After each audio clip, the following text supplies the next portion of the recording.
Hi, everyone, and welcome to lesson number 3 of our life coaching sessions. Today, we are going to take a look at our inner voices. What is going on? Who is there? And yeah, what's up? So, who do we talk to the most in our life? Our friends, family members, co-workers, maybe our partner? How about the conversations that we have with ourselves? Imagine your thinking as an inner world with different people in it, like the movie Inside Out or the Korean drama Yumi's Cell. We have different thoughts that we can classify in different little people. Understanding which voice is speaking can help us immensely in how to act towards those voices. So let's get to know these inhabitants of our inner world and see if we recognize them in our own minds. So the first voice that we're having is our inner guide. This is our authentic inner voice. This voice provides us peace, security, and unconditional love. It is the soft voice who knows what's best for you. Some call it intuition, instinct, inner knowing, or just a gut feeling. This voice has been there for you since day one and will be here until your very last. This voice is living in a small house on the hill. You have to visit her to hear her voice or wait for that voice to raise a red flag or to make any suggestions. This voice is one of the quietest voices we have, but also one of the most powerful. Like when you have a bad feeling about something or someone, it is because of this voice. Getting in touch with your inner guide will help us stay on our path and enjoy the journey. Our next inner voice is our inner chatter. As a child, this voice was in charge of speech development and a processor. During the years, this voice had the task to process our happenings. See this voice as a personal assistant that processes everything and lets you know things like we need to buy milk, bread, and eggs when we are in the store. Oh, and don't forget to call the babysitter if she can work extra this weekend. Also, don't forget to answer that email before you go home. Wait, where did I leave my keys? Oh, right, in the kitchen next to the coffee maker. Oh, right, I need to buy coffee as well. So coffee, bread, milk, and what again? This voice is the one nowadays can cause a feeling of or unorganized. Even though this is the main purpose, their function is our inner notepad. If this voice is strongly present in our lives, it can be very helpful to, at the beginning, always have a notepad at hand and maybe even hire an assistant. By writing everything down, this voice says we can create some. By writing everything down, we create some more space in our mind for this voice to quiet down and create more mind space for other voices to be heard. For instance, your inner guide. So when your inner chatter repeats something you have already written down, you can simply tell, "Thank you, I've written it down, I won't forget." So that was a very hard one to go through. So again, the inner chatter, very much back and forward, back and forward, back and forward.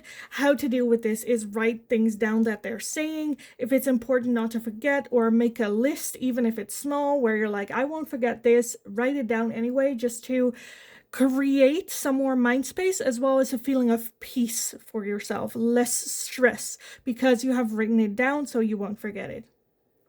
Okay, let's take a look at the next voice, which is our inner temptress. Um, let's not go to the gym today. You have done a lot of work and you're tired. You deserve a night in. Or go ahead, have that bag of chips. Just a couple won't hurt. This is what an inner temptress might say. She seduces you in short-term satisfaction. This voice is a seducer, but nowadays it turns into the seduction of our short-term satisfaction and not our long-term goals. Unless, of course, we seduce our inner temptress back to become the seducer of long-term goals.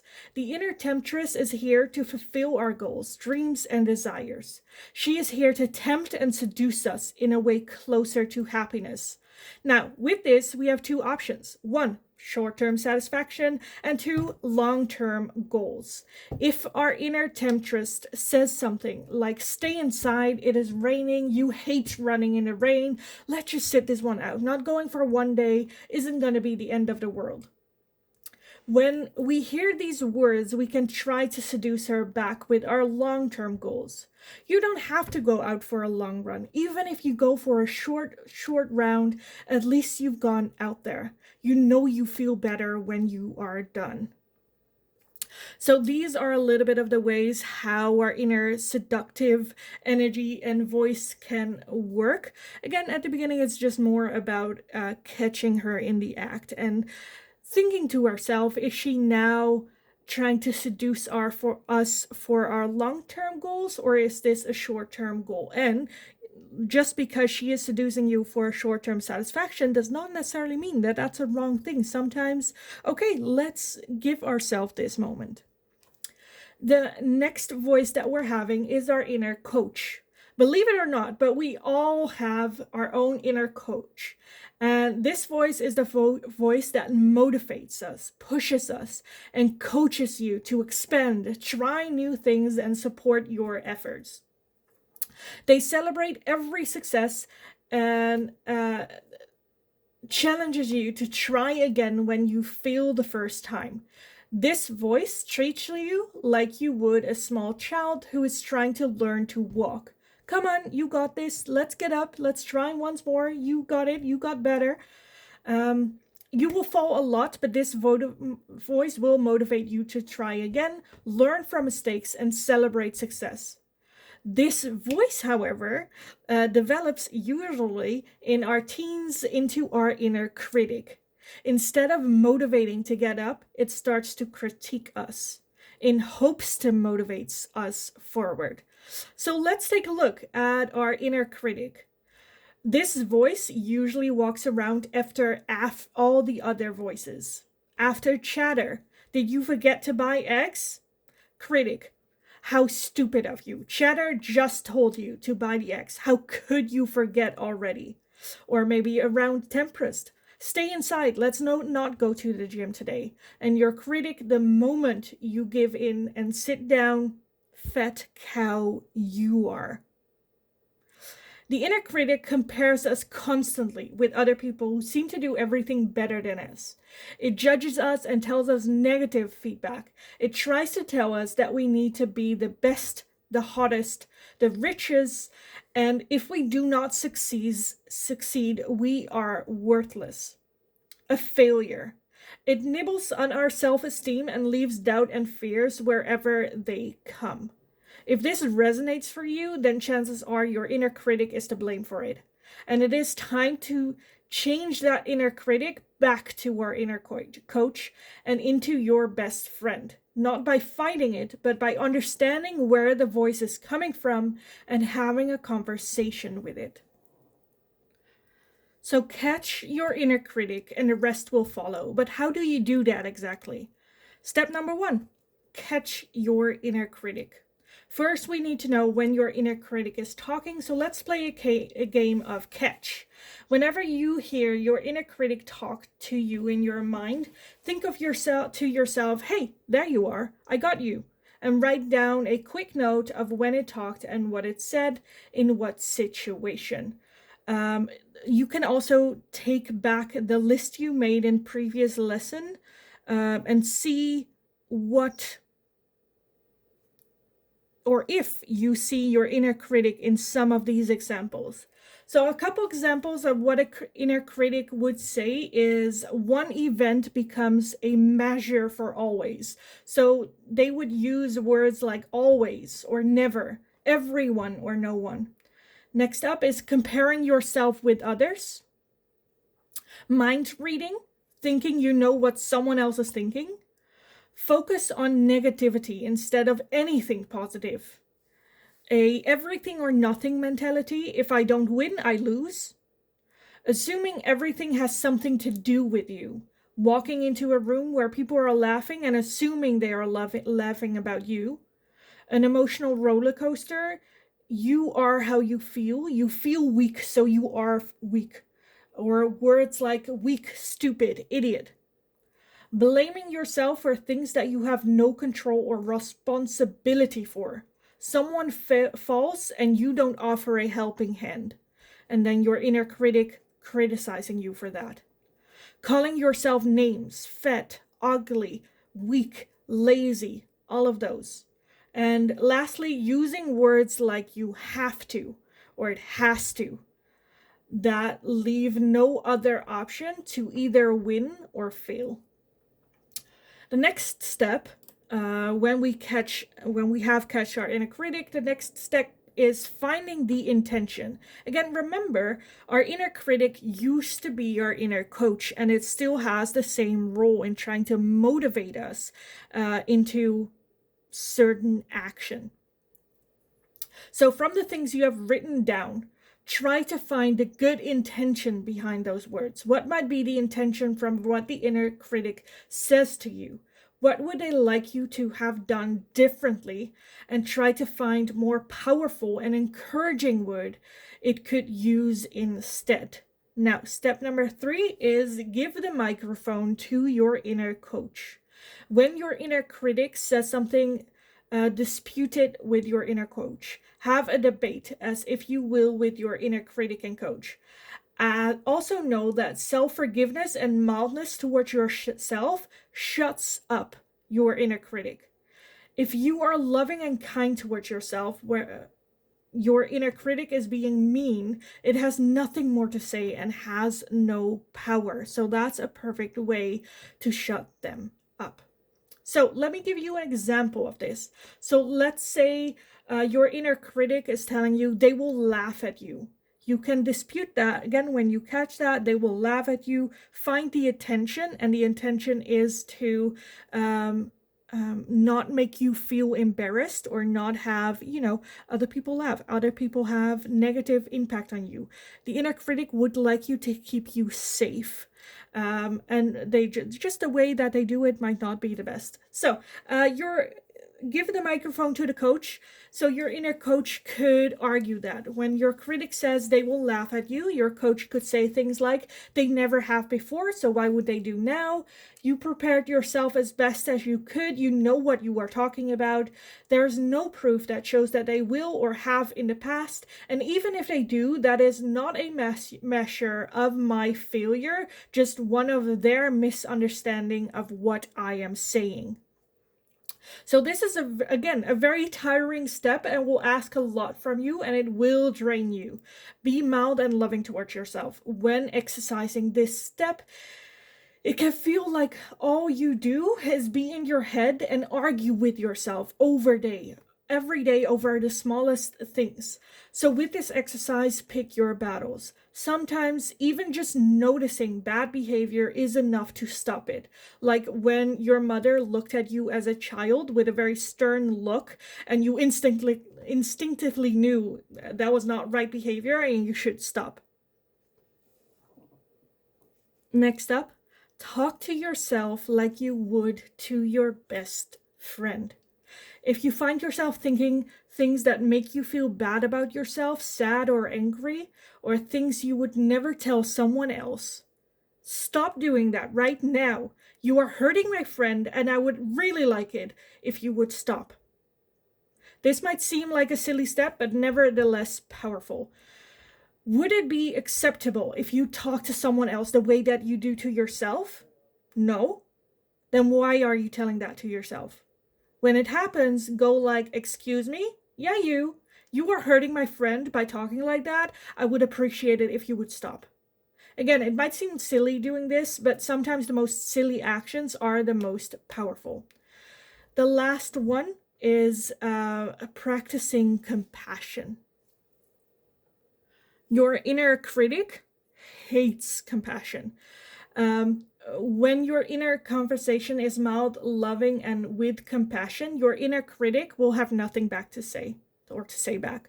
So try to be understanding, loving, and forgiving towards yourself, and your inner critic will have nothing to complain about. So when something happens, you trip and you fall, where your inner critic would go like, oh, look at you being ridiculous, falling, everyone's staring at you, everyone's looking at you.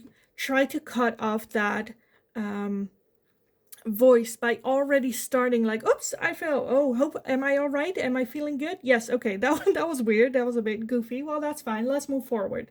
In situations like that, your inner critic has no room to move forward.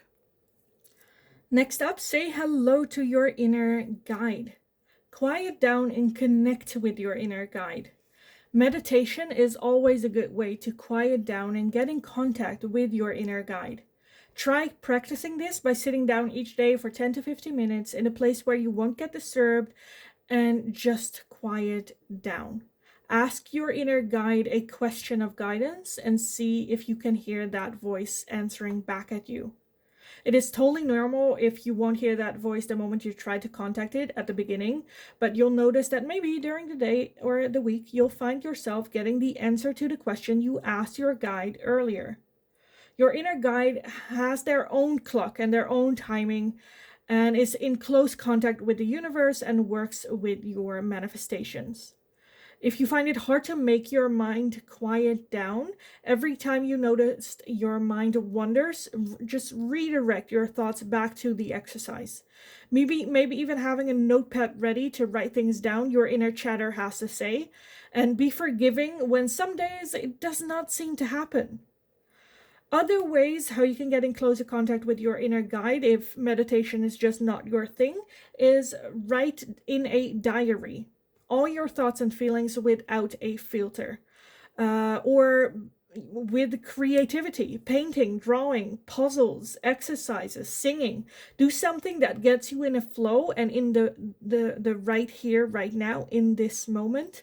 And another option is when making a decision, notice how each option makes you feel. Your inner guides talks to you through emotions. So when you have two options, really in your mind go like option A. Describe that option to the fullest. How does this option make you feel? Where is this coming from? Is that your inner guide coming forward wanting this? Do you hear other people having, oh, this person's gonna say this or this person's gonna say that? And then take a look at the other option. How does that option makes you feel? You in your core, what decision does your inner guide think is the best direction without any judgment of other people as well? So next extra exercise, which might be helpful for some of you in this progress, is to visualize the different voices in your mind as different people. How do they look like? What do their voices sound like? What words do they use? Is it anyone we recognize? Any facial features we recognize? Any voices we recognize? When we catch one of our voices, try to remember the face we have attached to this voice. This will not just make it easier to recognize them, but also to have a conversation with that voice. Make a decision on what you want to do with your inner critic as well as with the other voices. How much power do you want to hold over you? Will you listen to it or thank it for its words and help? But that from now on you will decide. Once you make the decision not to let it control you as much, it makes it easier to ignore it and make up your own mind when you catch this voice and to thank it for its advice, but I'm gonna do things differently. Because it's also good to remember they are not the only voices in your mind. You are also there. And you can decide to become a more active citizen in your own mind and to live with these people. And as lastly, I would like to leave with a couple of recommendations. First off, some recommendations for video, for shows and all that. Headspace, I feel like most of you might probably have heard of it. It is a app which helps you through meditations. It is a guided meditation app. However, they also released a Netflix show, Headspace, which talks more about, or like not just about meditation, but more about how things work and can be very helpful to give some insight. So I highly, highly recommend watching that series. It's I feel like only 6 episodes, very short, like 30 minutes episodes. So it's very quick, easy way and accessibility to get more awareness of that inside world that's going on within our own mind. Next up is obviously the Inside Out movies. Just recently, I think the second movie came out for Inside Out. It's a good representation of what's going on and what happens in our mind, as well as for those of you which might be a little bit less known, unless you are into it, is a Korean drama, Yumi's Cell. I think more so than Inside Out, Yumi's Cell explains really well what's going on, how our mind works, the different voices that are in our mind that steer us. So I highly, highly recommend those. In the next lesson, we are going to take a look at our mind power. We're going to take a look at our mind power, convictions, and mindset. So, to truly reach our goals, we need a powerful mindset. But how do you get that? And what changes can we make to accomplish our goals? We will talk about all of it and more in the next lesson. So come join me again in the next lesson. Have an amazing rest of your day. Go kick ass. And hopefully I will talk to you guys again in the next one.